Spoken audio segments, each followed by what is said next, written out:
같이 읽겠습니다. 하늘에서 나서 내게 들리던 음성이 또 내게 말하여 이르되 내가 가서 바다와 땅을 밟고 서 있는 천사의 손에 펴놓인 두루마리를 가지라 하기로.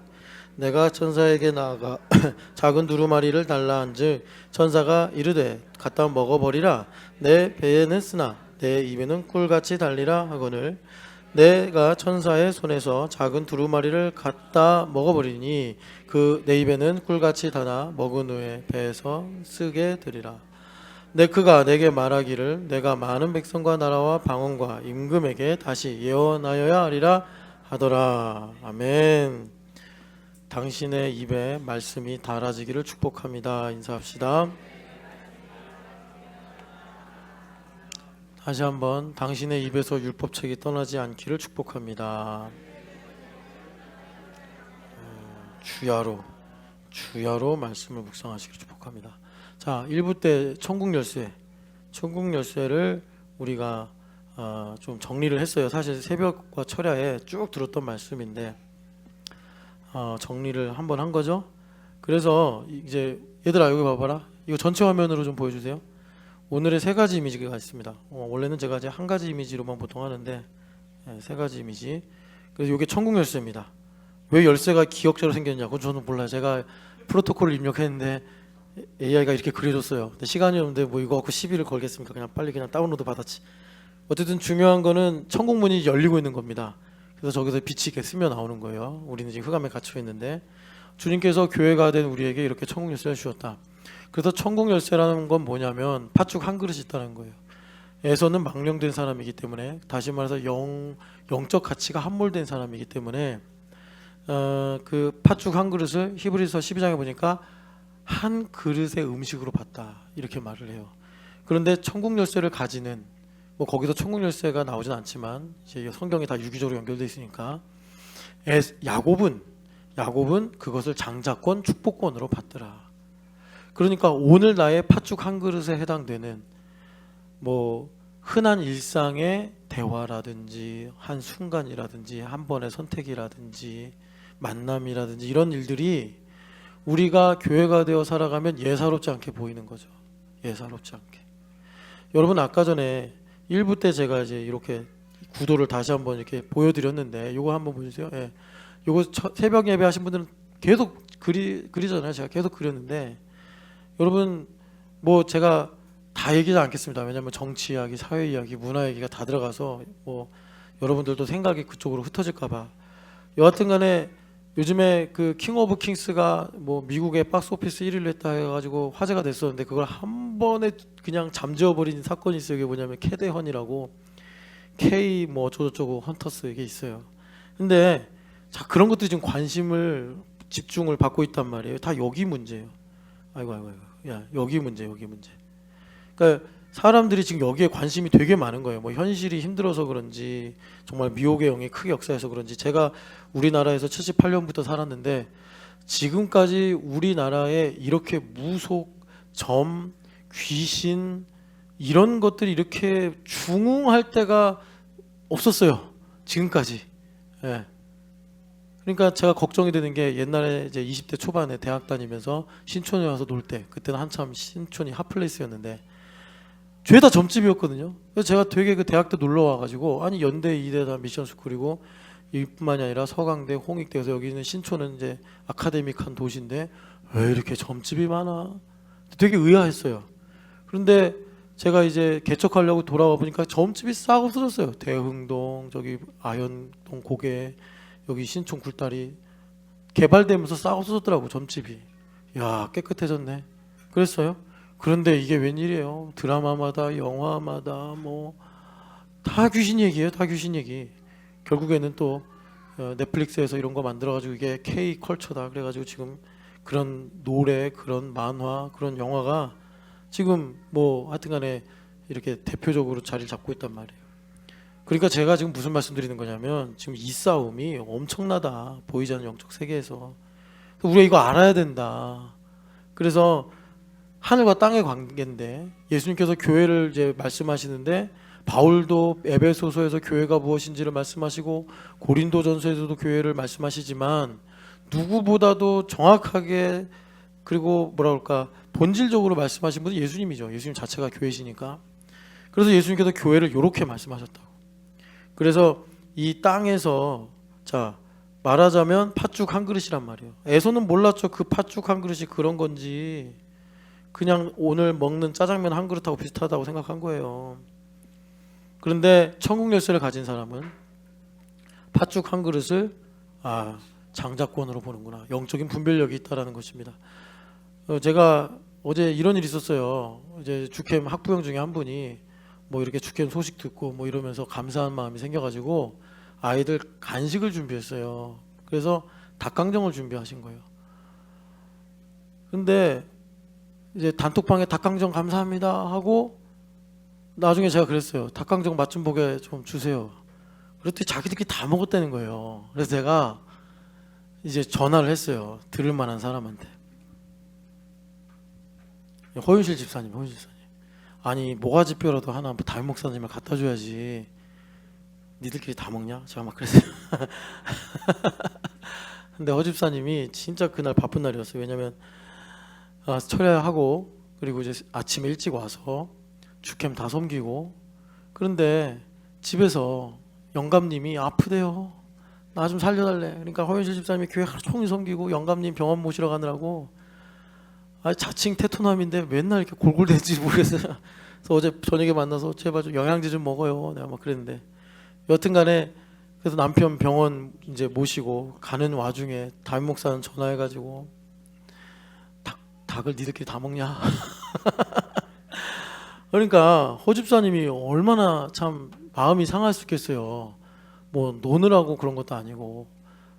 그런데 그런 팥죽 한 그릇이 허윤 집사님 대단한 거예요. 죄송합니다. 제가 놓쳤습니다. 그러니까 제가 그런 말을 하면서 참 이분이 나보다 높다 이 생각을 했어요. 그게 영적인 분별력인 거예요. 아니 담임 목사한테 닭 날개라도 하나 줘야지 그걸 다 먹어요. 서럽네. 나는 지금 또 남편이 아프다고 그래서 병원에 눈썹 휘날리게 가는 중인데 담임 목사라는 작자는 전화해서 닭 날개를 안 줬다고. 제가 왜 그랬냐면 닭이 먹고 싶어서가 아니라 이 주님 드시라고 사실 가져온 거잖아요. 우리가 이제 하나님 중심으로 보면 그러면 예수님 드십시오 이런 이제 우리가 격과 이 품위가 있어야 된단 말이에요. 주님 드십시오. 그러니까 저도 여러분들이 뭐 생일날 이렇게 뭘 주시면 주님 대신 잘 쓰겠습니다 그러지 얼마짜리예요 이러지 않는다고. 품위와 격이 있어야 된다고 우리가 예수님 중심으로. 그러면 그 품위와 격이 뭐겠어요? 목사님 이게 그 닭강정이에요. 맛 좀 보세요. 그러면 그거 가져오시는 분들은 알아요. 거의 안 먹는다는 거. 제가. 그러니까 이게 다 주님 안에서 그런 이제 여러 가지 우리의 뭐라 그럴까 하여튼 삶의 내용인데 이제 그걸 놓쳤다 이거죠. 이걸 먹는 걸로만 보면 어떡하냐. 이건 하나님께서 믿음을 표현하신 것이고 축복을 말씀하신 것이고 주님의 영광을 드러내신 건데 이걸 먹는 걸로만 보면 어떡하냐 했더니 뭐 그러더라고요. 뭐 갑자기 사람들이 몰려와서 막 메뚜기처럼 후다닥 먹고 나갔다고. 근데 그 메뚜기들 진짜. 여하튼간에 그렇습니다. 그래서 여러분 이게 천국 열쇠예요. 천국 열쇠. 여러분 그런 영적 분별력을 가지시기를 축복합니다. 그래서 아까 전에 그 이미지 천국 열쇠 누가 갖습니까? 영적인 분별력. 잠언에 보니까 영적인 분별력을 어떻게 갖느냐. 자 여기 잘 안 보이지만 여기 벽돌 보이죠? 이 벽돌이 우물이에요. 우물 깊은 곳에 랜턴 내린 거예요. 등불을. 내 영혼 깊은 곳에 하나님께서 빛을 비추시는 거예요. 깊은 곳에. 그래서 그런 실예를 여러분 찾자면 오늘 주보의 칼럼 보면 안다는 것의 역설을 좀 썼는데 안다는 것의 역설. 내가 모르는 것을 아는 게 아는 거구나. 내가 참 무식하다는 걸 발견하는 게 아는 거구나. 우리 옆 사람에게 이렇게 축복합시다. 나는 지금까지 당신을 모르고 살았습니다. 축복합시다. 이게 아는 거래요. 그리스도 예수님 안에서. 그러니까 오늘도 우리는 뭘 알아야 돼요? 난 지금까지 예수님을 모르고 살았구나. 그걸 바울 사도가 빌립보서 3장에 빌립보서의 신앙 고백의 그 정점이라고 할 수 있는데 내가 그리스도를 알기 위해서 산단 말이에요. 모든 걸 다 버리고 그리스도를 알기 위해 사는데 바울 사도의 고백은 뭐예요? 이미 이루었다 함도 아니요 온전히 얻었다 함도 아니라 뒤에 있는 것은 잊어버리고. 그러니까 바울 사도의 매일 아침에 모토는 뭐예요? 새벽 예배를 하신다면 당연히 하셨겠죠. 사도시니까. 새벽 예배를 하시면서 뭘 말씀하시는 거예요? 나는 아직도 주님을 잘 모릅니다. 그 누굽니까? 옛날에 누가 그랬죠? 스티브 잡스가 그랬나? 히딩크가 그랬나? 스틸 헝그리. 예수님을 더 알고 싶습니다. 그건 뭐냐면 제가 예수님을 정말 모르고 살고 있습니다. 이거예요. 이거. 여러분 그렇게 주님을 아는 지식으로 충만해지시기를 축복합니다. 그런 사람은 어떤 사람이에요? 영혼의 깊은 곳에 등불이 켜진 거예요. 등불이 켜진 거예요. 이런 사람은 분별력이 생겨요. 분별력이 생겨가지고 팥죽 한 그릇을 그냥 뭐 9,000원짜리 죽 한 그릇을 보는 것이 아니라 하나님의 나라, 하나님의 계획, 하나님의 사랑, 하나님의 영광, 하나님의 거룩으로 보더라는 거예요. 야곱처럼. 우리가 물론 율법적으로 말하면 야곱처럼 결핍 때문에 아픔 때문에 그럴 수도 있지만 우리에겐 주님께서 복음의 완성으로 교회를 주셔서 주인이신 예수님을 사랑함으로 우리가 스틸 헝그리 할 수 있는 거예요. 나는 주님을 모릅니다. 내 영혼을 깊이 있게 비추시는 등불 가운데 살아갈 수 있다. 그렇게 되면 어떻게 되느냐? 자, 지금 천국 열쇠 이야기하고 있잖아요. 천국 열쇠를 성경에서 다른 말로 주님께서 이제 우리에게 이해를 도우시게 하시려고 예시로 주신 것이 다윗의 집 열쇠예요. 다윗의 집 열쇠를 이사야서 22장에 셈나와 엘리야김으로 얘기하시는데 한번 읽어보겠습니다. 이사야서 22장. 이 말씀을 가지고 빌라델비아 교회로 가신단 말이에요. 주님께서 22장을 보면은 22절 23절 같이 읽어보겠습니다. 내가 또 다윗의 집 열쇠를 그의 어깨에 두리니 그가 열면 닫을 자가 없겠고 닫으면 열 자가 없으리라. 못이 단단한 곳에 박힘같이 그를 견고하게 하리니 그가 그의 아버지 집에 영광의 보좌가 될 것이요 그 아버지 집의 모든 영광이 그 위에 걸리리니 그 후손과 족속되는 각 작은 그릇 곧 종지로부터 모든 항아리 가지니라. 아멘. 단단한 못이 되게 하신대요. 그러니까 셈나라는 사람이 원래 창고직이었는데 이 사람이 뭐 횡령도 하고 막 그랬나 봐요. 그러니까 하나님께서 그걸 아시고 셈나 너 해고야 이렇게 하고서 여기 보니까 엘리야김을 불러가지고 내가 그 옷을 그에게 입혀가지고 이제 내가 창고직을 삼겠다 하면서 그 사건을 가지고 지금 천국 열쇠 이야기로 넘어가시는 거예요. 다윗의 집 열쇠를 그의 어깨에 두리니 그러니까 그의 어깨는 곧 엘리야김임과 동시에 예수 그리스도가 되시는 거예요. 그래서 주님께서 우리에게 뭘 말씀하시냐? 단단한 곳에 박힘. 그러니까 여러분 여기 못이 박혀 있는데 저 못 그림 좀 보여주세요. 이 못이 단단한 곳에 박혀가지고 웬만한 하중이 와도 견딘다는 거예요. 그래가지고 종지로부터 항아리까지 하나님께서 걸어 놓으시리라. 그러니까 그건 무슨 말이냐면 하나님께서 영광을 그에게 걸어놔도 그것 때문에 시험에 들거나 뭐 욕심이 생기거나 자기 거라고 주장하거나 그러지 않고 온전히 하나님께 영광을 돌린다는 거죠. 여러분 이렇게 교회가 되어서 단단한 못처럼 반석에 박히시기를 축복합니다. 그래서 이것을 주님께서 다른 모양으로 말씀하신 게 뭐냐면 보아스와 야긴과 보아스 성전의 두 기둥이 되게 하리라. 빌라델비아 교회에게 이렇게 말씀하셨어요. 여러분 그 놋기둥이잖아요. 놋기둥. 그래서 그 기둥을요 나중에 바벨론 왕이 예루살렘을 무너뜨리면서 가져갔대잖아요. 그 놋기둥. 거기 막 무게랑 크기 다 나와 있잖아요. 그런 기둥이 되게 해주신대요. 야긴과 보아스. 야긴과 보아스의 뜻 아시죠? 하나님께서 하나님의 능력으로 하셨다. 하나님의 능력으로 하나님께서 행하셨다. 알파와 오메가이시다. 여러분 그렇게 잘 박힌 단단하게 박힌 못이 되시기를 축복합니다. 이게 제차 천국 열쇠와 관련된 거예요. 천국 열쇠와. 그래서 주님께서 우리에게 자 이제 이렇게 천국 열쇠 이야기를 하시는데 자 그 천국 열쇠를 그러니까 우리가 가지고 있으면 어떻게 된다는 거죠? 하나님의 섭리 가운데 산다. 그래서 계시록 10장을 다시 우리 가보면 계시록 10장에서 여기 보면 힘이 센 다른 천사라고 1절에 나오는데 예수님이라고 했어요. 충분히 여러분들에게 여러 차례 말씀을 드렸고 그 예수님께서 보좌에 계신 하나님께로부터 계시록 5장을 보면은 두루마리를 취하신단 말이에요. 이 두루마리에 적힌 건 뭐냐? 이 두루마리에 적힌 것은 교회 시대의 하나님의 섭리라고 그랬어요. 때로는 환란이요, 어떤 면에서는 보호요, 어떤 면에서는 승리요, 어떤 면에서는 구원이요, 뭐 이렇게 이제 그런 안팎으로 주님께서 기록하신 두루마리, 이게 섭리란 말이에요. 그 섭리를 이제 어린 양이신 예수님께서 취하셨는데 8절에 보니까 가져라, 이러지. 가져라. 그러니까 교회 대표인 요한에게 가져라. 그래서 천사로부터 그 예수님이에요, 두루마리를 이제 받았어요. 그랬더니 그 천사가 말하기를 먹어라 그래요. 먹었어요. 그랬더니 어떻게 돼요? 꿀처럼 달더라. 그래서 여러분, 내가 구원받은 거 맞을까? 내가 교회를 너무 오래 다녀가지고 문화적으로 종교적으로 기독교인이 된 거 아닐까? 라는 의심이 드신다면 가장 기본적이고 원초적인 증거가 말씀이 꿀처럼 단 겁니다. 말씀이 꿀처럼 단 것. 말씀이 꿀처럼 단 것. 그래서 우리 교회는요, 여러분, 하나님께서 자, 이 모든 것을 더해 주시리. 아까 전에 그 여러분 구도 보셨죠? 주님께서 뜻이 하늘에서 이루어진 것처럼 땅에서도 이루어지다, 이렇게 이제 기도하셨단 말이에요. 그러면 뜻이 하늘에서 이루어져야 돼. 그게 뭐냐면 풀리고 매이는 거란 말이에요. 그래서 주님께서 이 땅에 이 모든 것을 더하여 주시리라 하려고 풀리고 매이는 걸로 우리에게 하신 말씀이 침노하라 이거예요. 침노하라. 하나님, 그러니까 하늘은요 무한하다고. 시간이나 공간이나 모든 게 다 무한해. 그러니까 경쟁이 필요 없어요. 침노하면 된다고. 침노. 내가 자원하는 마음을 갖고 침노하면 돼. 그래서 수동태로 주님께서 쓰신 거예요. 풀리고 매이는 걸로. 그래서 하늘에서 뜻이 이루어지는 게 뭐냐? 풀리고 매이는 거예요. 그러니까 내가 침노하는 만큼 하늘에서 이루어진 뜻이 뭔지를 아는 거예요.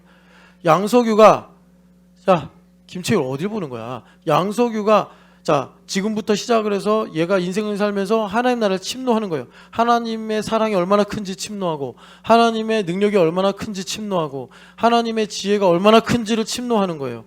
그렇게 침노하는 만큼 양석유에게 하나님 나라가 상속이 오는 거예요. 그래서 양석유가 하나님의 이루어진 뜻이 무엇인지, 나를 향하여 하나님 두신 뜻이 무엇인지를 깨달으면 어떻게 된다고요? 그걸 이제 구하는 거예요. 양석유가 주의 나라와 의를 구하는 거예요. 아, 하나님께서 통일시대에 너 정말 축구선수 될 거냐? 아, 나를 축구선수가 되게 하셔서 뭐 축구 감독이 될 수도 있겠죠. 축구 코치가 될 수도 있고, 뭐 축구 구단주가 될 수도 모르잖아요. 그죠? 어쨌든 간에 뭐 아니면 뭐 에이전시가 되든지, 여하튼 여러 모양으로 되겠죠. 그렇게 돼서 석유가 통일시대에 북한 아이들한테 축구도 가르쳐주고, 뭐 여하튼 간에 뭐 이렇게 하게 하시려는 뜻을 발견하는 만큼 땅에 이루어지는 거예요. 땅에 이루어지는 거예요. 그래서 주님께서 침노하라. 그러면 침노를 해야 될 거 아니에요. 침노하는 게 뭐예요? 팥죽 한 그릇을 그냥 음식 한 그릇으로 보느냐, 아니면 이것을 장자권 축복권으로 볼 수 있는 영적인 안목이 열려서 이것에 나의 그런 마음을, 나의 뜻을 담을 수 있느냐, 이제 이겁니다. 여러분, 그렇게 해야 되는데, 이제 그렇게 해서 우리가 하나님의 섭리 가운데 산단 말이에요. 그래서 그것을 두고 주님께서 1부터 읽은 대로 계시록 13장에 보니까 인내와 믿음으로 이제 우리가 그 섭리를 알고 깨닫는다 그래요. 그러니까 인내와 믿음이라는 게 뭐냐면 잘 박힌 못이 되게 하는 거예요. 그래서 잘 박힌 못이 되면 큰 순종을 하는 거예요. 큰 순종을 하는 거예요. 항아리만한 순종을 해야 되는 거예요. 항아리 어른도 혼자 못 들잖아요. 그 큰 항아리를 하나님께서 걸 수 있는 그 단단한 못으로 나를 예수님께 딱 박아 놓으시는데, 그게 뭐냐? 인내와 믿음이라고. 인내와 믿음. 내가 열심히 노력하는 게 아니라 인내와 믿음. 자, 그래서 여기 보면요, 인내와 믿음이 뭐냐? 여기 보면 두루마리를 먹어라. 그랬더니 입에 달았대요. 그러니까 여러분, 성경 말씀이 달아야 돼요. 성경 말씀이 달아야 돼. 김채율, 성경 말씀이 달아요? 초콜릿보다 맛있어요? 아직은 아니구나. 우리 채율이가 성경 말씀을 제일 맛있게 먹기를 축복합니다. 그래요. 엄마한테 읽어달라고 그래. 엄마 뭐 집에서 아무것도 안 하는데 읽어달라고 그래. 엄마한테 엄마 성경 좀 나에게 읽혀주세요. 그래서 이 말씀을 먹으면 달대요. 그런데 어때요? 배는 쓰더라. 자, 이 말씀을 좀 보겠습니다. 예레미야서 15장을 보세요. 예레미야서 15장. 자, 두루마리는 뭐라고요? 교회 시대의 하나님의 섭리예요. 우리가 그 섭리 안에 살게 하시려고 주님께서 두루마리를 갖다 먹어라, 이렇게 하신 거예요. 그러니까 달아. 단데 먹으니까 써, 배에서는. 자, 이게 무슨 말이냐? 예레미야서 15장을 보면은 주님께서 여기서도 뭐라 그래요? 어디를 보시냐? 16절 같이 읽겠습니다. 만군의 하나님 여호와시여, 나는 주의 이름으로 일컬음을 받는 자라. 내가 주의 말씀을 얻어 먹었사오니 주의 말씀은 내게 기쁨과 내 마음의 즐거움이오나.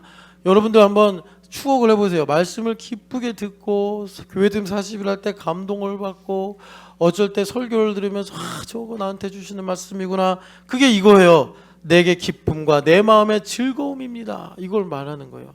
지금 예레미야 선지자가. 그런데 여기서 기쁨과 즐거움이라는 것은 뭐 말씀 들으면서 하하하하 막 웃고 막 그러는 게 아니라, 저 예레미야서 1장 가보실래요? 잠깐 제가 기쁨과 즐거움 또 자기식대로 해석할까봐. 자, 기쁨과 즐거움이 뭐냐면 4절 같이 읽어보겠습니다. 여호와의 말씀이 내게 임하니라. 이르시되 내가 너를 모태에 짓기 전에 너를 알았고 내가 배에서 나오기 전에 너를 성별하였고 너를 여러 나라의 선지자로 세웠노라 하시기로. 아멘. 기쁨이요 즐거움이라는 건 뭐냐면 나의 인생에 하나님의 은혜를 깊이 발견해서, 뭐 오늘 우리로 말하자면 나는 예수님도 안 믿는 가정에서 태어났는데 안 믿는 부모님께서 나를 뱃속에 가지고 계실 때부터 하나님은 나를 아셨고 나를 지키셨고 나를 인도하셨구나.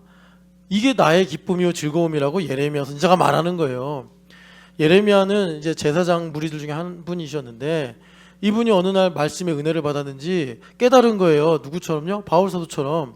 야, 채율아 앉아있어. 어디가? 김채율 앉아있어.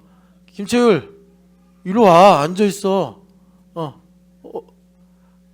이 녀석. 야, 화장실 다니는 거 아니야, 예배 시간에. 뮤지컬 봐도 뮤지컬 중간 시간에 화장실 가는 거지, 이렇게 벌떡 일어나서 화장실 가면 안 돼. 알겠어? 최유리 목사님 따로 나중에 혼내줄게. 혼낸다기보다 가르쳐야지. 자, 다시 여기를 보시면, 그래서 하나님께서 나를 향하신 계획과 뜻이 이런 거구나를 말씀을 통해서 깨닫는 거예요.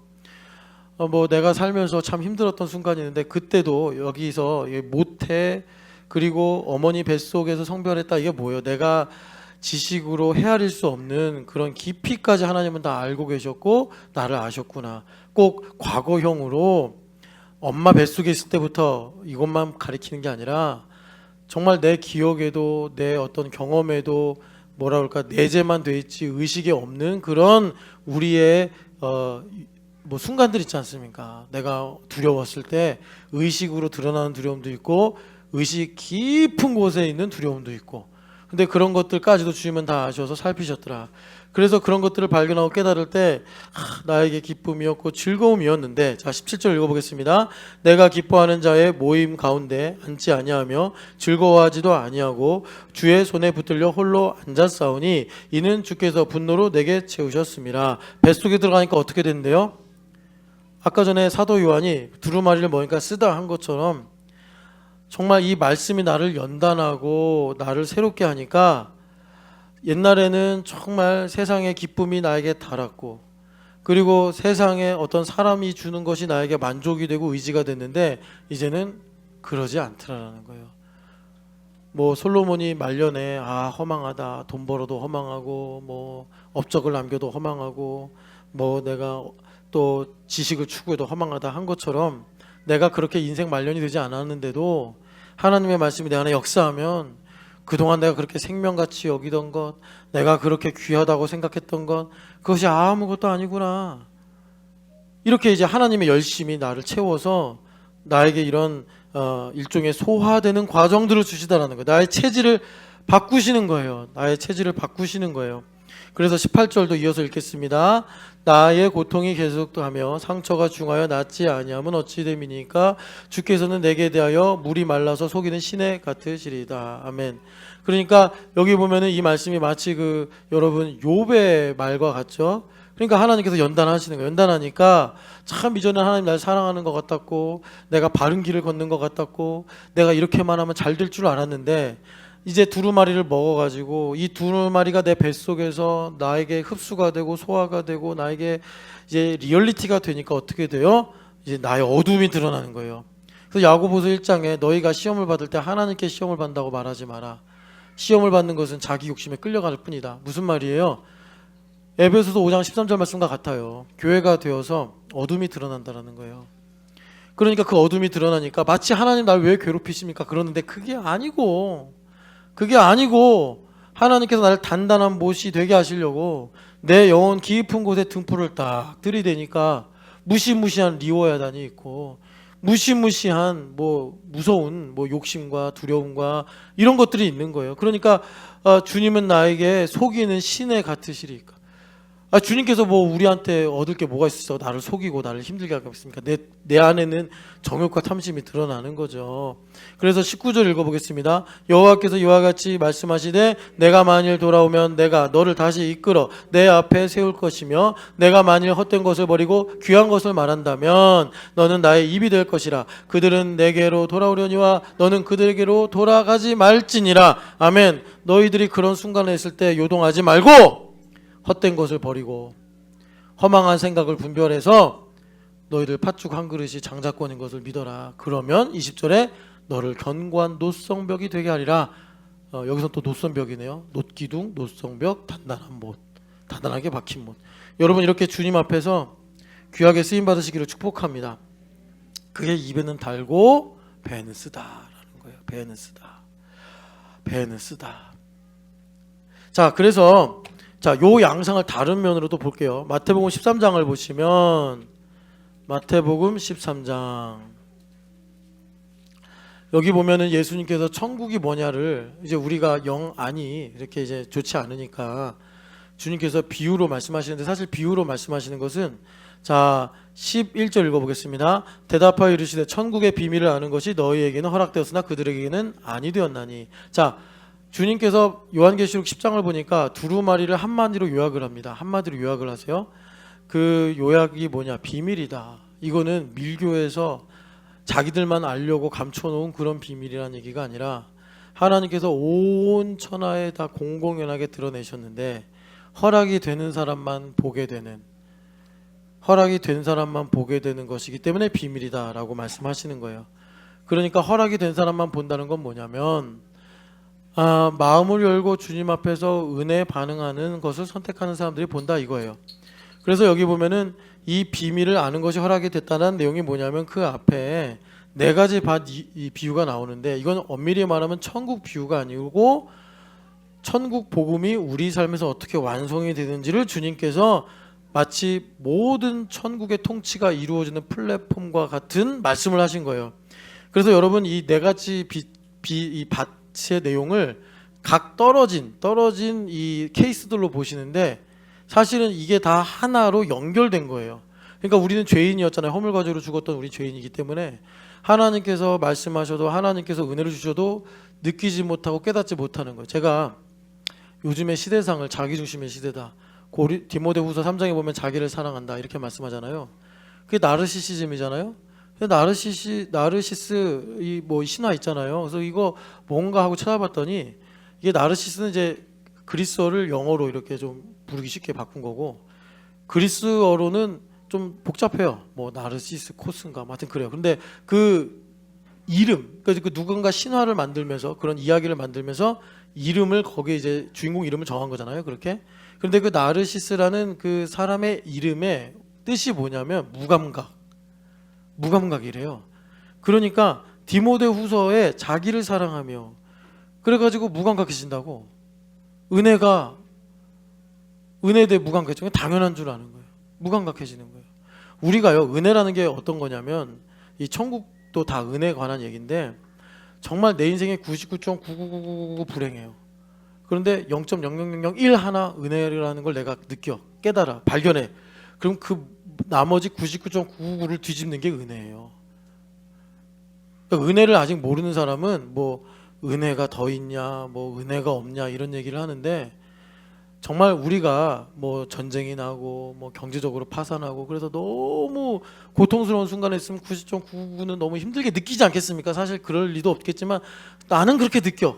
너무 불행해. 99.999 너무 불행해. 그런데 어쨌든 주님께서 숨은 붙어 있게 하셨으니까 0.00001은 은혜일 거 아니에요. 그걸 은혜로 영적 분별력을 갖고 은혜네 라고 하면 내가 지금 불행하다고 느끼는 99.99를 다 뒤집어.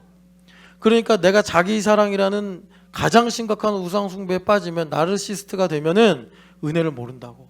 그 신화에 기록된 대로 은혜가 모른다고. 성경 말씀은 아니지만 세상을 살면서 지혜라는 것을 후손들에게 어떻게 전할까 해가지고 그리스도인들이 만든 것이 신화잖아요. 그래서 거기에 사실 신들의 이야기지만 인간 군상들이 다양하게 모여 있잖아요. 그런데 그런 것들을 통해서 자기 사랑에 빠지면 자기 안에 갇혀버리면 옆에 있는 사람의 존재의 가치, 옆에 있는 사람들의 마음, 하나님께서 내게 주신 모든 것들의 이런 풍성함을 내가 놓치게 되는구나. 우리가 깨닫고 발견할 수 있게 된다는 것입니다.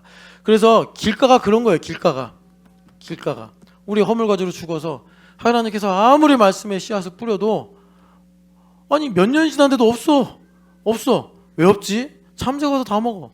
그러니까 원수마귀가 이렇게 있는 거예요. 누가 길인가? 누가 말씀 듣나? 뭐 저도 이렇게 여러분들 얼굴 쭉 보면은 말씀 듣고 있구나, 안 듣고 있구나. 이게 보이는데 뭐 마귀는 모르겠습니까?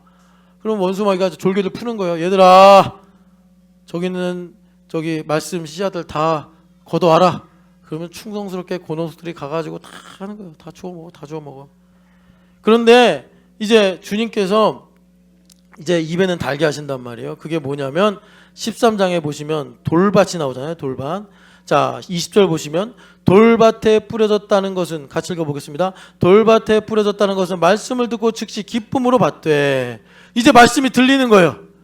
이제 말씀이 달다라는 걸 배우는 거예요. 그러니까 여러분들도 한때 그런 기억이 있잖아요. 40일 하면서 설교를 들으면서 뭐 여러분들이 혼자 말씀 읽으면서 말씀 달다, 기쁨으로 받아. 그런데 문제는 뭐냐면 죄가 수면 위에만 있는 게 아니라 이 빙산처럼 수면 아래 깊이 뿌리 내리고 있다는 거예요. 그래서 기쁨으로 받았는데 뿌리가 내리질 않네. 그러니까 어떻게 돼요? 환난이나 박해가 오면 뭐 스트레스를 받거나 힘든 일이 오거나 이해가 안 되는 일이 나타나거나 뭐 속상한 일이 오거나 그러면 어떻게 된다는 거예요? 잠시 견디다가 사라진다. 여러분 너무 내 이야기죠. 말씀을 기쁨으로 받았어. 그래서 뭐 말씀 응답 받았네. 나 이렇게 살 거네. 막 간증도 하고 그래. 그런데 환난이나 박해와 같이 나에게 고통과 아픔이 와버리면, 이해할 수 없는 일들이 와버리고 뭐 이러면 금방 말라버린다는 거예요. 그래서 이런 과정을 주님께서 이제 드러내시는 거예요. 네 마음에 이런 돌이 있느니라. 네 마음에 이런 완고함이 있느니라. 그동안은 세상 나만 착한 줄 알고 주변 사람들은 다 왜 저런가 이렇게 생각했는데 주님께서 영혼의 등불을 딱 밝히시니까 야, 이렇게 배은망덕한 마음이 내 안에 있었구나. 내 거라고 주장하는 생각이 내 안에 있었구나. 이것 때문에 말씀을 기쁨으로 받아도 뿌리를 내리지 못하니 박해와 환란이 와버리면 이 말씀의 씨앗이 조금만 자라다가 그냥 다 말라버리는구나. 이걸 이제 알고서 하나님 중심으로 보는 사람은 이제 이 돌뿌리를 빼내는 거죠. 이 돌뿌리를 빼내는 거예요. 돌뿌리 빼낼 때 어떻게 돼요? 중내산에 치과 가서 이빨 뽑을 때처럼 어떤 건 너무 돌이 커가지고 안 되겠다, 드릴 좀 가져오세요. 그래서 드릴로 막 돌을 4개, 5개로 쪼개가지고 막 곡괭이 막 이런 거 동원해서 이제 돌을 빼는 거예요. 돌을 빼면 왜 이러냐느니, 날 죽이려고 화나느니, 못 살겠다느니, 뭐 별의별 다 그런 소리를 하는 거예요. 그래서 영에 속하지 않은 사람, 육에 속한 사고 체계를 가지고 있는 사람은 성령 하나님께서 하시는 하나님의 일을 받을 수가 없다. 어리석게 보인다. 왜 이 돌을 빼냐는 거예요. 왜 쓸데없이 남의 밭에 와가지고 돌 누구 허락받고 돌 빼냐 이거예요. 돌을 빼지 않으면 백날 말씀을 심고 말씀을 잘하게 하더라도 금방 박해가 오고 환란이 와버리면 말라버리는데, 그래서 주님께도 교회가 되게 하셔서 친절한 외과 의사 선생님처럼 지금 당신 안에 이렇게 체력이 떨어지고 당신 안에 이런 아픔이 고통이 있는 것은 바로 당신 안에 이런 종양이 있기 때문입니다. 이거 잘라냅시다.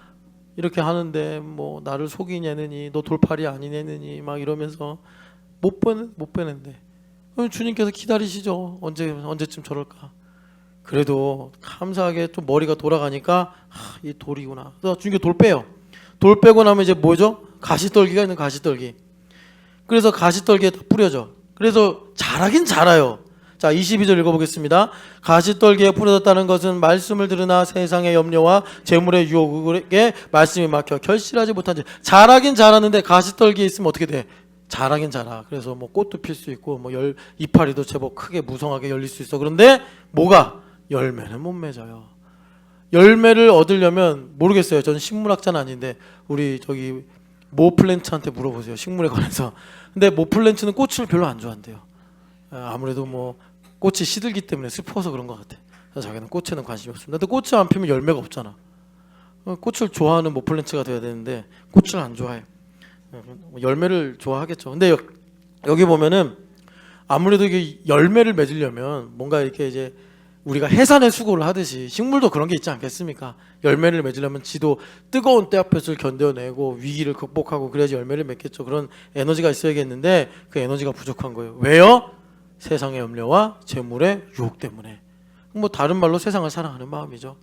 그러니까 나의 완고함보다 더 깊은 차원에 이제 하나님의 영광보다는 나의 영광이나 나의 목적을 이루려고 하는 그런 것들이 드러나는 거예요. 그게 가시온건키야. 그래서 돈을 사랑하는 것은 일만하게 뿌리니라고 한 것처럼 내가 세상을 사랑하는 것이 나를 찌르고 나를 괴롭혀서 사실 나를 힘들고 나를 고통스럽게 하는 건데 이거를 모르고 그냥 내가 또 멈춰 있으면 열매를 못 맺는 거예요. 그런데 주님은 정말 신실하신 우리의 농부이시라 이 엉터리 같은 밭을 골라내고 왜? 이 밭의 감추인 보화를 아시니까 나를 보화라고 부르시는 거예요. 우리 허우성 집사님을 딱 보시면서 아이고 이거 돌밖에 없네. 아니야. 우리 주님은 허우성 보화네 그러시는 거예요. 허우성 보화네. 그래서 주님께서 돌도 빼내시고 가시온건키도 다 뽑아내시고 그러면 예수님 막 손에 피투성이 되고 막 예수님 가슴도 피투성이가 되고 그러는 거예요. 예성아 보배야 예수님은 보배를 뭐로 보신다고? 보배네 그러신다고. 보배 안에 보배가 있네 그러신다고. 알겠어요? 아멘 그래야지. 예성이도 보배입니다. 다음에는 영어 시험 단어 다 맞기를 축복합니다. 보배니까. 그래요. 다 맞는다고 했어요.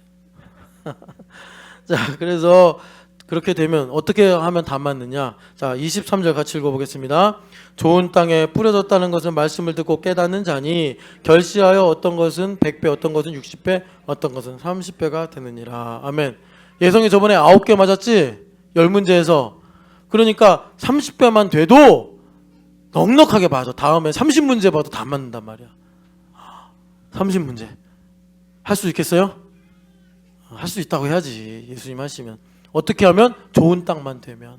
좋은 땅만 되면. 그래서 주님께서 입에는 달고 배에는 쓰다라고 하신 말씀을 지금 어떤 하나의 서사로 쭉 보여주시는데 길바닥 같은 나의 마음을, 아스팔트 같은 나의 마음을 사랑으로 녹이시고 은혜 담비로 나를 새롭게 하셔서 마침내 천국 열쇠를 갖고 단단하게 박힌 못처럼 좋은 땅이 되게 하셔서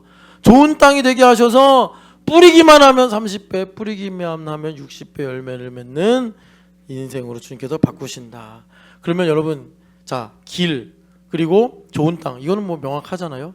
그러면 애매모호한 돌밭과 가시떨기는 뭐냐? 이거예요. 나 자신에 대해서 깊이 성찰하는 거예요. 내 뱃속에 감추어진 뭐 여러 가지 돌 같은 두려움, 세상을 사랑하는 가시떨기와 그러기 때문에 또 나를 찌르는 염려들, 이런 것들을 주님께서 교회가 되게 하셔서 깊이 잠언의 말씀처럼 나의 영혼에 등불을 켜시는 거예요. 발견하게 하시는 거예요. 그럼 우리는 어떻게 하면 돼요? 고요한 중에 기다리니 진흙과 같은 날 빚으사, 이렇게 하면 되는 거예요. 난 진흙이니까 주님의 형상 만드소서. 주님의 형상 만드소서. 예레미야서에서 제일 많이 나오는 비유가 토기장인 비유예요. 주님의 형상 만드소서. 여러분, 그렇게 주님 앞에 나를 깊이 회개하는 은혜가 있기를 축복합니다. 자, 그래서 이제 마지막으로 이 모든 내용을 한마디로 정리하는 말씀이 마태복음 20장인데, 자, 두루마리를 먹었는데 입에 닿은 거예요. 여러분, 입에 닿은 거는 뭐 더 설명 안 드려도 알 거예요. 기쁨으로 받는 거예요. 근데 여러분 꼭 아셔야 돼요. 우리는 죄인이었고 또 이 땅은 흑암이기 때문에 배에는 써. 그래서 이 배에 쓴 게 뭐냐? 방금 전처럼 돌을 꺼내고 가시 엉겅퀴를 없애고 이러는 거란 말이에요. 깊은 회개예요. 자, 20장 보시면 여기에 치맛바람이 붑니다. 그게 뭐냐면 야고보와 요한의 어머니가 와서 21절 이렇게 말씀하십니다. 읽어볼게요. 예수께서 이르시되 무엇을 원하느냐? 이르되 나의 두 아들을 주의 나라에 하나는 주의 우편에 하나는 주의 좌편에 앉게 명하소서. 다른 성경 보면 이 말 듣고 다른 제자들이 10명의 제자들이 열받아가지고 누구 허락받고 좌우편이야? 막 그러고 있었다고 기록을 하고 있어요. 그런데 여기서 놀라운 거는 주님께서 그거 갖고 책망을 안 하셨어요. 주님께서 좌우편을 앉혀주고 싶은 거예요. 그런데 자, 읽어보면, 자 22절 보세요. 같이 읽어보겠습니다. 예수께서 대답하여 이르시되 너희는 너희가 구하는 것을 알지 못하는도다. 내가 마시려는 잔을 너희가 마실 수 있느냐? 그들이 말하되 할 수 있나이다. 자, 주님께서 좌우편에 앉혀주세요. 그러면 너희들이 앉을 의자가 뭔지를 모른다. 이렇게 말씀하셔야지 좀 이렇게 맥락이 이어지는데, 예수님께서 좌우편에 자리를 요구했는데 주님께서 대답은 잔으로 하신 거예요. 너희가 지금 구하는 것을 알지 못한다. 그러면서 잔 얘기로 딱 옮겨가시는데, 너희는 내가 마시려는 잔을 마실 수 있느냐 이렇게 말해요.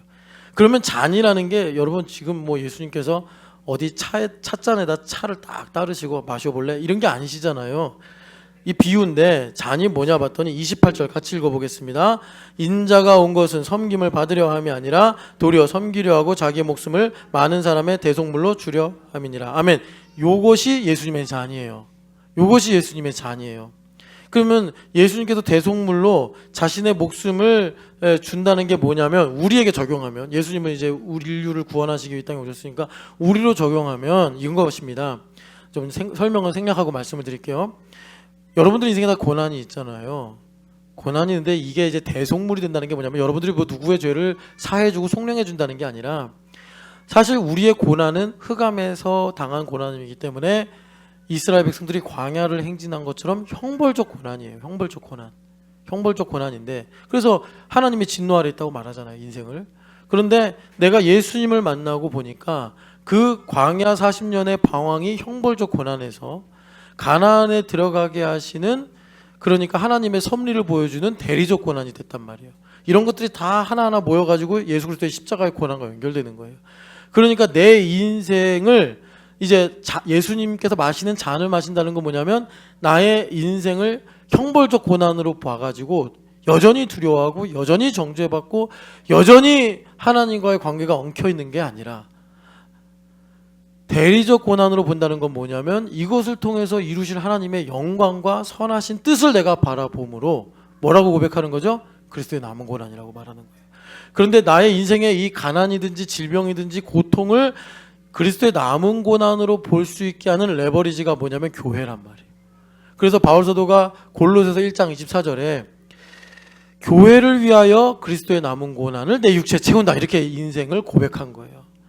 내가 잘못해서, 내가 죄 때문에 당하는 고난이 아니고, 이것이 예수님, 교회를 통해서 이제 이게 레버리지가 돼가지고 옮겨졌는데, 그 옮겨진 걸 보니까 예수님께서 나의 목숨을 대속물로 주려 함이니라 라고 말씀하신 것처럼, 우리에게도 그런 동일한 신비로운 역사가 일어나서, 아, 나의 인생이 오늘 예수님을 위해 살게 하시는 대리적 고난이 되게 하신 거구나. 이걸 우리가 이제 잔을 마시는 거예요. 그런데 잔을 마실 수 있느냐? 너희가 이거 이해하지도 못할 거고 너희들이 원하지도 않는 건데, 사실 여기서 제자들이 좌편 우편의 자리를 요구한 것은 이제 베드로처럼 예수님을 따라가서 뭔가 좀 인생에서 자기가 원하는 걸 이루어보려는 그런 마음 때문에 그런 거잖아요. 다른 성경에서 보면은 예수님께서 오병이어 기적을 일으켰어요. 그래서 예수님의 인기가 이제 공생의 3년 만에 절정에 이르렀어요. 그래서 심지어 그 사람들이 예수님을 왕으로 세우자, 뭐 예수님을 위해 죽겠습니다, 전 재산을 바치겠습니다, 막 그런 일들이 이제 예수님 주위에 있는 거예요. 그럼 사람이라면 그것을 보고서 이야, 정말 내가 잘 사역하는구나 그랬겠는데, 예수님은 그 순간 어떻게 하셨어요? 되게 어려운 살과 피를 먹어라. 이것도 두루마리 먹는 거랑 똑같아요. 살과 피를 먹어라 설교를 하셔가지고, 요한복음 6장에 보니까 이 말씀을 듣기 어렵도다. 듣기 어렵다. 뭘 듣기 어려워? 듣기 싫은 거지.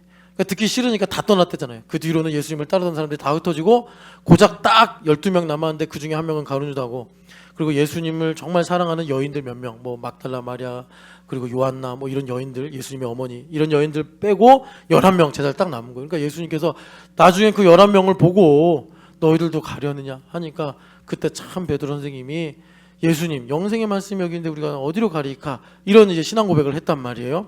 그러니까 예수님께서 똑같이 말씀하시는 거예요. 너희가 지금 구하는 걸 모른다. 너희들은 지금 다윗의 그 30인의 용사들처럼 너희들이 뭐 몇십 명을 이기고 뭐 어떤 공적을 일으키고 너희들 좀 그런 생각을 하고 있는데 지금 너희들이 구하는 것은 내가 지금 하나님 아버지의 뜻대로 대속물로 내 목숨을 버리려고 온 것처럼 너희들도 그 너희들의 인생을 그러니까 대리적 고난으로 보는 그런 이제 차원으로 넘어가야 되는데 거기까지 가려면 너희들이 말이야 돌도 꺼내야 되지 가시온건기도 뽑아야 되지. 그러면 너희들이 그걸 뽑을 때 그냥 간지럽기만 하고 말겠냐? 배에 쓰다니까요. 돌을 빼내야 돼. 돌 빼내려고 막 울어. 막 울고 힘들고 뭐 하여튼간에 여러분 이거 쉬운 일이 아니고 외과 수술이라니까요. 외과 수술. 그래가지고 주님께서 그런 일들을 이루시는데 여기서 이제 23절을 보시면 같이 읽어보겠습니다. 이르시되 과연 내 잔을 마시려니와 내 좌우편에 앉는 것은 내가 주는 것이 아니라 아버지께서 누구를 위하여 예비하셨든지 그들이 얻을 것이니라. 여기 참 대단한 비밀이 있는데 이 말씀이 뭐냐면 자 여기 과연 내 잔을 마시려니와 이 말씀은 정말 번역을 잘한 거예요. 영어 번역 보면은 뭐 리얼리 인디드 과연을 그렇게 번역을 해가지고 정말로 너희들이 내 잔을 마실 거다 뭐 이렇게 주님께서 재확인하시는 것처럼 번역을 했는데 지금 여기 과연이란 말은 재확인이라기보다 너희들이 과연 마실 수 있을까라는 약간 의구심도 섞여 있는 표현이잖아요. 그러니까 무슨 말씀이냐면 자 이겁니다. 잔과 예수님의 좌우편에 앉는 건 사실 한 가지 리얼리티예요. 한 가지 리얼리티인데 예수님께서 이걸 왜 다른 사안인 것처럼 이렇게 떨어뜨려서 얘기를 하셨냐면 자, 이 부분 때문에 그래요. 우리가 이거를 미분해서 잘 봐야 되는데 자, 여기서부터 잘 들으셔야 됩니다. 이거 전필이라고 해서 전필 낙제하면 참 졸업할 수도 없고 이거 재수강해야 되고 그리고 원래 재수강하면 A 못 맞죠? 그러니까 한 번에 A 잘 맞아야 돼. 자, 박수영 잘 들으라고. 박형석은 어디 갔어요? 외로운 박형석? 어딘가에 있어요? 거기 뒤에 계시는구나. 박형석의 길을 인도해야 돼 하나님께서. 자, 잘 들어야 돼 여기서부터. 자, 그러니까 무슨 말이냐면 주님께서 과연 너희가 잔을 마시려냐. 그러니까 여러분, 주님께서 자 박소영 자매한테 이게 내가 마시는 잔이다. 너도 마실 수 있냐? 그러면 박소영 자매 되게 용감하잖아요. 막 씩씩하잖아요. 앞뒤 안 가리고 하겠다고 하잖아요. 그러니까. 마실 수 있습니다. 막 이런단 말이에요. 박수영 자매가 마실 수 있습니다. 막 집에 가면 막 기절한대요. 8시만 되면 그런데도 마실 수 있습니다. 마실 수 있습니다. 그래. 그러니까 주님께서 과연 소영아 네가 참 잘 마시겠다. 이렇게 말씀을 하시는 거예요. 박소영이 이거 잔을 마시잖아요. 그러면 박형석이 집에 가가지고 힘들어요.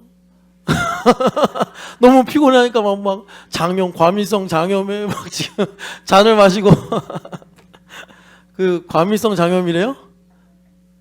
아직 더 검사해야 돼요? 근데 뭐 피 검사 결과는 문제 없대죠? 예, 그렇죠. 그러니까 과민성 장염이네. 예. 그래도 참 그래도 신앙의 바탕이 좋아서 이런 말 한다고 막 저한테 반격하고 그러진 않더라고요. 자, 근데 여기 보면은 과연 내 잔을 마시려냐. 그런데 잔을 마시는 건 그래 니들이 마신다 치자. 그런데 좌우편에 앉는 것은 하나님 아버지께서 예비하신 거야. 그러면 잔을 마시는 거하고는 별도의 문제야. 이 얘기를 하시는 게 아니에요. 자, 잔을 마셔요. 잔을 마시면 하나님의 섭리 가운데서 그러니까 어떤 과정이 오느냐. 돌을 빼내고 가시온건기를 잘라내야 되는 깊은 자기 성찰의 단계가 차원이 우리에게 열리는 거예요. 내가 누구인가? 내가 누구인가?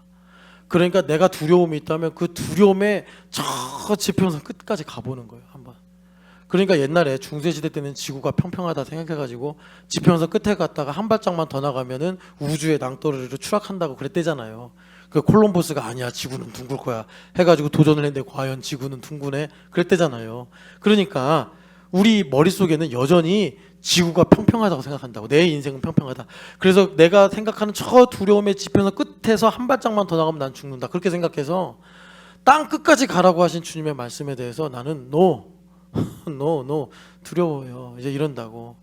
그 땅 끝이 뭐냐면 암브라단으로 말하면 토요일날 우리 샤인이랑 노는 건데 또 이름은 샤인이라고 해놓고서는 다크하다고 생각하고 랩으로 가가지고 계속 연구만 하는 거예요. 연구만. 그러니까 그 가시 연공기 때문에 연구를 하면 할수록 스트레스를 받아가지고 어떻게 했다고요? 니베타한테 고백인디야. 내가 이렇게 웃으면서 말하지만 안부라장하고 되게 하면 안 되는 말이야. 나와 함께 있어야지. 오늘 저기 니 배 타고 타이타닉 좀 한번 봐봐. My heart will go on. with you. 그러니까 무슨 말이냐면 주님께서 그렇게 우리를 땅끝에 세우신다고. 거기서 아까 예레미야서 읽은 것처럼 나의 증인이 되리라. 주님께서 말씀하시는 거예요. 그래가지고 여기서는요 중요한 거예요. 자, 하나님의 예정하심을 얘기해. 자, 율법과 은혜가 하나가 안 된 사람은 하나님께서 자 예비하셨다. 그러면 하나님의 주권대로 되는 거 아닙니까? 하나님의 주권대로 되는 거예요. 그러면 나의 자유의지가 축소된다고 생각해? 아니에요.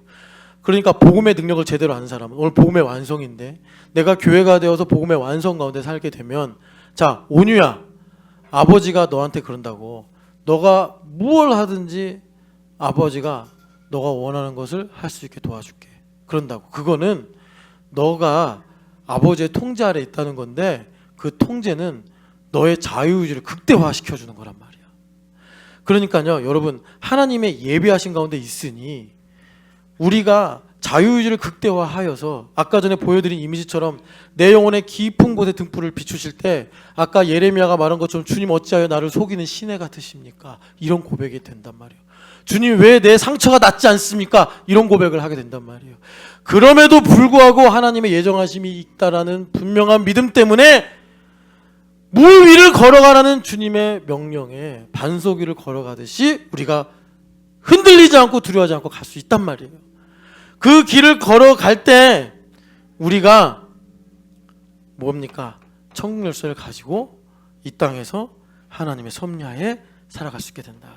그래서 주님께서 28절 전에 26, 27절 같이 읽어보겠습니다.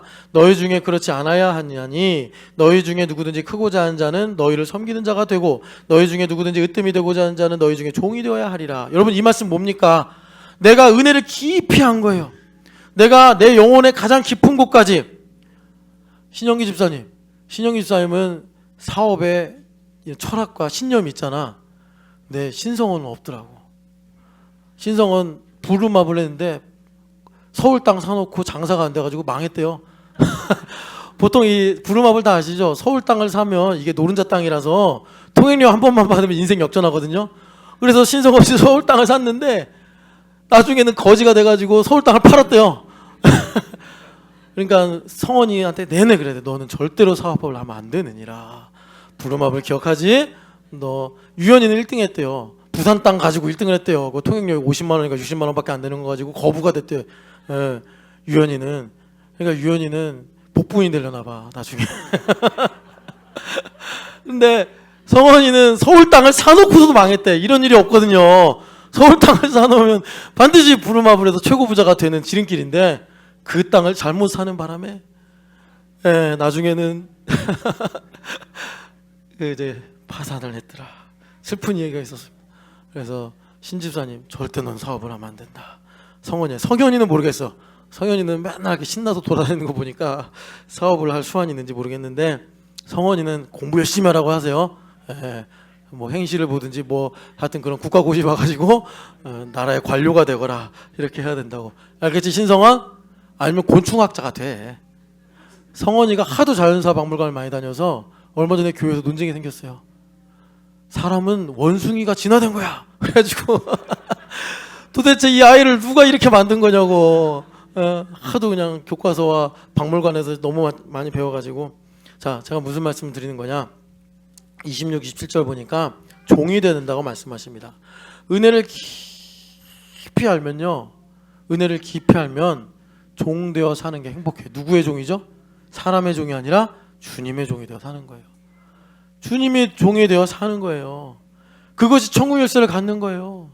우리를 엘리야김이다라고 부르시면서 내가 너를 단단히 박힌 못이 되게 하리니 내가 너에게 통일의 영광도 걸어주고 일본 선교의 부흥의 영광도 걸어주고 캠퍼스의 젊은 영혼도 걸어주고. 지금 여러분 뭐 여러 가지 뭐 기사와 이야기들 있지만 세상이 자본주의를 가지고 보면은 빈익품 부익부로 갈 건 너무 명확관화한 거 아닙니까? 그 가운데서 주님께서 물질의 청지기로 나를 쓰실 영광도 걸어주시고. 여러분 예수님의 종이 되시기를 축복합니다. 예수님의 종이 되는 건 딱 하나입니다. 예수님은 저 정말 존귀하신 분이구나. 예수님은 정말 무엇과도 바꿀 수 없는 분이구나. 여러분 그렇게 주님을 얻으시고 하나님의 영광을 위해 살아가는 천국 열쇠의 청지기가 되시기를 축복합니다. 우리 같이 기도하겠습니다. 하나님, 나의